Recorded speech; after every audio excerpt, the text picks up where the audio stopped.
అందరికీ నమస్తే. నా పేరు సోదత్ బోడపట్టి, జనసేన పార్టీ రాష్ట్ర కార్యదర్శి, రాష్ట్ర civil supply corporation director. Janasena కాదు కామసేన అంటూ రోడ్డెక్కిన రోజమ్మ, నీకు హృదయపూర్వక ధన్యవాదాలు. నువ్వు రోడ్డెక్కి కామసేన అంటే నాకు చాలా కామెడీగా అనిపిస్తుంది. సిగ్గుండాలి మీకు ఆ మాట మాట్లాడడానికి.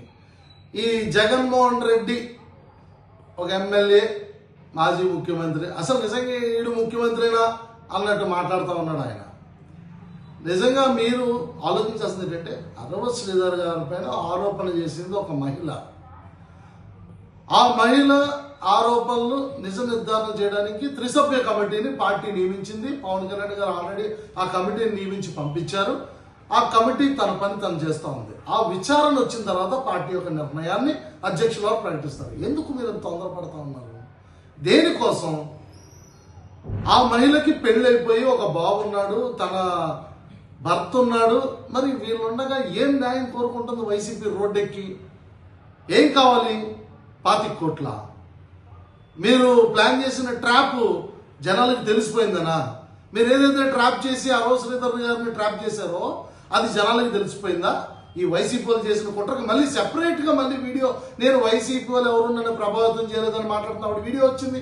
నా దగ్గర వీడియో అంత లేదు, నేను వీడియోలో ఇవ్వను, అలాగే ఇవ్వను, ఇలాగే ఇవ్వను అని మీడియా వాళ్ళతో మాట్లాడిన ప్రతి మాట వచ్చింది. మీడియా సమక్షంలో చెప్పింది నేనే ట్రాప్ చేశాను, నేనే ఐ లవ్ యూ చెప్పానని.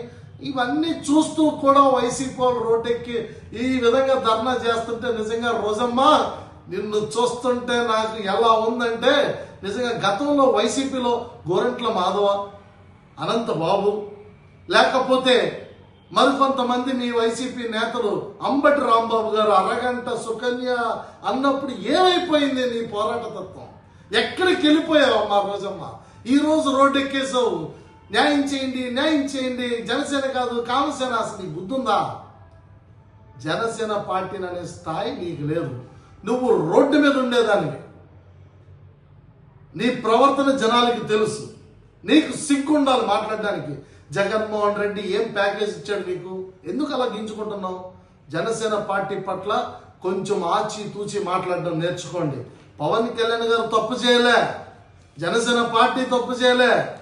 వ్యక్తిగతంగా ఒక మహిళ కావాలని ట్రాప్ చేసింది. ఇక్కడ తనకి పెళ్ళై భర్తుండి పిల్లోడున్నా సరే 5 సార్లు అబార్షన్ అయిందని అబద్ధం చెప్తోంది. 5 సార్లు అబార్షన్ అయిన ఆడపిల్ల అలా ఉంటుందండి? ఎవరండి బలవంతంగా తీసుకెళ్లి కొడతారు? అరవ శ్రీధర్ గారు తప్పు చేశారో లేదో అన్నది నిజ నిర్ధారణ జరుగుతుంది. అది పక్కన పెడితే ఈవిడ మాట్లాడే మాటల్లో ఎన్ని అవాస్తవాలు ఉన్నాయో మీకు కనబడుతున్నాయి కదా.